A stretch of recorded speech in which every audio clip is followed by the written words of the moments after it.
Thank you very much. Senator Aidan Davis. Today I'd like to raise an issue that I suppose a lot of people are talking about here this morning. Last week's difficult and extreme weather conditions and the impact it had on retail in Ireland. This came at enormous cost to the industry in lost sales, employee costs and clean-up costs, which ran into hundreds of millions of euros for the retailers, and again they're left to pick up the pieces. Again, this was very evident listening this week to Retail Excellence Ireland.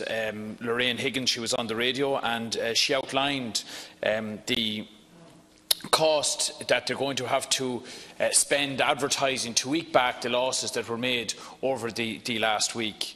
The one area that I really have an issue with is supply of cash to post offices and non-existence of cash in post offices, which really exacerbated the cost and loss to retailers during this extreme weather.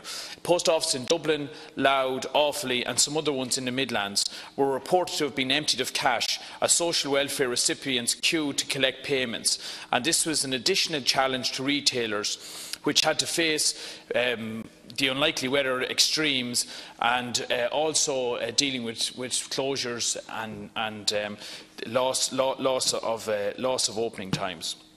Given that no similar problems surfaced at the ATM machines and banks, did the government properly plan for the doubling of the fuel allowance to make sure that An Post had relevant cash reserves and satisfactory plan put in place?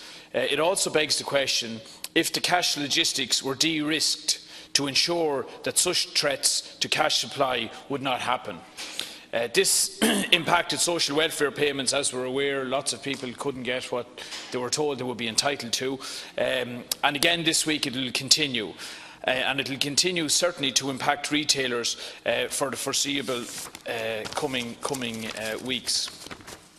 We need to debate on this issue as to make sure that small independent shops in towns are not threatened this way again. And Cathaoirleach, I would urge the Irish consumers to continue to support their local shops, which are key stakeholders in their communities, and but for the local shops in many areas, people would have been left high and dry. So I would urge that people would continue to support the local retailers in their small towns and villages. Thank you very much. Senator Mark Daly.